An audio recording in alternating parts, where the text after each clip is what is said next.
I don't know about y'all, but I am already excited for rookie season in 2024. And since college championship week is past, we're on to bowl games, we're on to the playoffs. I wanted to get started on an early preview of this 2024 class, starting with the top 3 rookie wide receivers for 2024. And I'm just going to get right into it with the rookie wide receiver 1. There's no need to bury the lead here because we all know who it is. Marvin Harrison Jr. I don't even know if we can even have a debate for anybody else as the wide receiver 1 in this class because he literally has everything and more. He's 6'3", 200 pounds. He has 2 straight seasons of crazy production at Ohio State. He's averaged over 3 yards per team pass attempts in both 2022 and 2023. He accounted for over a third of Ohio State's receiving yards and receiving touchdowns in both years, including a whopping 45% dominator rating this past season. And that's with a fairly decent drop in quarterback quality, going from CJ Stroud, who we know now is a top 10 NFL quarterback, to Kyle McCord, who just entered the transfer portal because he's not a top D1 quarterback. The only possible issue that you could have with his numbers is basically just a lack of production as a freshman. Basically a big fat 0 that some other receivers in this class don't really have. But can you blame him when he came into a receiver room of Garrett Wilson, Chris Olave, and Jackson Smith-Njigba? He barely played at all that year because why would you play Marvin Harrison Jr. over those other 3 wide receivers? But at his first real chance at starter reps as a freshman, he went for 70 yards and 3 touchdowns in the Rose Bowl that year. And obviously you don't reach those numbers 2 years in a row if your tape isn't elite either. This kid is a route running technician with elite acceleration off the line to break away from press coverage, and his wingspan looks like it's 8 feet long, which allows him to make contested catches or reach a little bit further for sideline throws or even inaccurate throws as well. And I think the most surprising aspect of his game is his long speed. This kid is so fast, which isn't a normal trait that you necessarily see with a route technician. When you hear the word route technician, you think of guys like Devontae Adams, Keenan Allen, Stephon Diggs, maybe Larry Fitzgerald or Reggie Wayne maybe. All of those guys ran a 4.45 or slower at the combine. Adams and Keenan actually were 4.55 to 4.6. But for Marvin Harrison Jr., I would not be shocked at all if he ran a sub 4.4. He was actually clocked over 22 miles per hour on a touchdown back in week 2 this year, which for reference, Tyreek Hill's fastest speed this season is 22 miles per hour on the dot, and DK Metcalf just broke that this past week with 22.2 miles per hour on his 70-yard touchdown. And Metcalf ran a 4.33 40 at the NFL Combine. Marvin Harrison is just an unbelievable prospect, with his closest comp in my database being Jamar Chase, and we know how that story went. So the question all rookie season isn't going to be where is he among rookies, where would you take him among rookie drafts? It's going to be where is he among current NFL wide receivers for Dynasty, which I bet he's going to immediately start out inside the top 5. My rookie wide receiver 2, though, is probably a guy that would be the wide receiver 1 in most normal classes if it wasn't for Marvin Harrison Jr., and that is Malik Nabers out of LSU, who is also just a phenomenal prospect. He's 5'11", 188 pounds, which may seem a tad undersized, but in today's NFL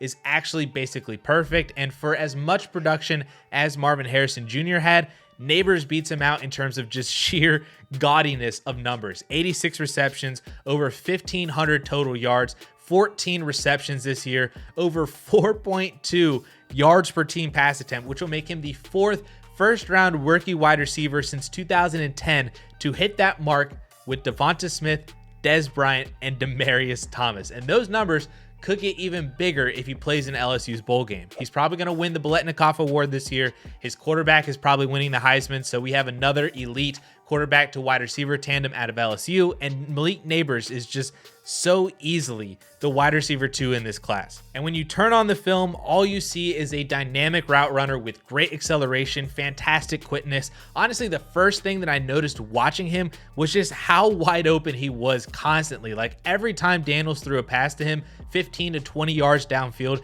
there just was not a defender within 5 yards of him. He is constantly open. And he's got a man wide open, and you know who it is. Wide open is Nabers. Rips one over the middle to a wide open Malik Nabers. Zips one down the sideline, wide open. And then you pair that with his elite yak ability to make guys miss. He's running horizontally, then he's running back up vertically, then he's running back horizontally back the other way. It's like he's on the playground or something at recess. It's just all way too easy for him right now. He can play outside, he can make catches on the sideline, he can play inside and get open in the middle of the field. LSU gave him like quick isolation passes out in the flat with blockers. They gave him end arounds. Whatever LSU had to do to get Malik Nabers the ball, they did that. And while he's definitely not the fastest wide receiver out there, I would peg him as like a mid to high 4.4 kind of player, but that's more than enough speed for his style of play to win anywhere on the field. And I know that I said that he's constantly getting open, but he can make contested catches too. He will make sideline catches on the boundary when he operates as an X wide receiver. So for all of those reasons, he reminds me of Calvin Ridley, like a young Falcons Calvin Ridley who just won everywhere on the field and was a great red zone threat too, which Malik Nabers is as well. You don't score 14 touchdowns if you're not a good red zone threat. So overall, Malik Nabers is fantastic. He is a top 15 pick in the NFL draft this year. And like I said, he would be the wide receiver 1 in most classes if it wasn't for Marvin Harrison Jr. So another fantastic name in this very elite wide receiver class. And now we get to my rookie wide receiver 3, and this might be kind of a hot take right now, but for me, it's Troy Franklin, who I am labeling the analytical darling of the 2024 class, which I guess I'll be honest has been kind of an iffy tag to give guys recently with guys like Josh Downs, Sky Moore, Elijah Moore, Rashad Bateman too, Jalen Reagor maybe as well.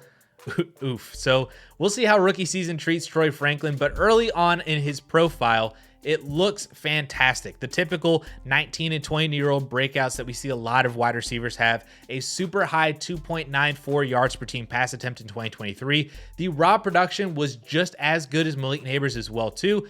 80 receptions, almost 1,400 yards, 14 touchdowns. Analytically, Troy Franklin just checks a ton of boxes that many other very successful NFL wide receivers also checked coming out of college. On film, Troy Franklin is also fantastic. He is a blazing deep threat who can literally just like run right past defenders and win downfield that way, but he's also way more than just a 9-route guy. He can win at all levels of the field, and he actually does act as more of a possession receiver in the intermediate range of the field, and then his top end speed just takes over from there with the ball in his hands as a fantastic yak runner as well. He's also a really good route runner. He can make contested catches, he can make off-target catches, sideline catches. He really does do just everything that you want a wide receiver to do. He honestly feels like a West Coast version of Malik Nabers, and since he plays in the Pac-12 late at night, not much prime time like LSU gets, Franklin can easily be dismissed from just casual conversation as one of the best wide receivers in college, but he is legitimately one of the best wide receivers in college football right now. I think the only issue that I can see people having with Troy Franklin is his awkward size. He's 6'2", 170 to 180 pounds, depending on where you look, and you definitely see that on film. He is a very lanky dude and definitely not as compact as Malik Nabers or even Marvin Harrison Jr. to an extent. But because of that size and his BMI, you're going to see the Devonta Smith comps, which I don't honestly think is all that invalid given how both of them operate as intermediate possession guys, but also both have the ability to win deep and on contested catches. Another example could honestly be, imagine if Jameson Williams ran a full route tree and had more than one season of production in college. That is what Troy Franklin is and why I think that he's deserving of being the wide receiver 3 in this class. But I will also give a nod to Rome Odunze as well, because I know people are going to be in the comments saying that I'm sleeping on him. Trust me, I'm not sleeping on Rome Odunze. He is my wide receiver 4 right now, and I honestly was going back and forth on him or Franklin as my wide receiver 3. They are both just so extremely similar analytically. Like literally, their yards per team pass attempt this year are separated by 1/100th of a point in 2023 and 6/100ths of a point in 2022. Their market share of yards are separated by less than a percentage point again in both 2022 and 2023, and their raw production this year is almost identical as well. It's almost amazing how close these guys are analytically. To Odunze's credit, there are no questions about his size. He has a ton of athleticism as well too. He is a great contested catch guy. He's a really advanced route runner, and to be honest, he's probably going to be drafted higher than Troy Franklin in the NFL draft, as Odunze feels like a lock for the first round, and Franklin is being seen and talked about more as an early day 2 kind of guy. But Franklin is also an early declare, so that's nicer to see, whereas Odunze is a 4-year guy. But we've seen that matter less and less over the past couple of years, especially at the top of the guys with rookies, with guys like Zay Flowers, Jahan Dotson, Devonta Smith, Michael Pittman. All of those guys were 4-year guys. And since we're still in range of that weird 2020 pandemic season that just gave everybody basically an extra year of eligibility, plus we got NIL money coming in now, being a 4-year guy probably matters even less over this stretch of time than it ever has before. So it's not really a knock anymore for Rome Odunze. Wait a second. Did I just talk myself into Rome Odunze being my wide receiver 3 in this class? I think I might have.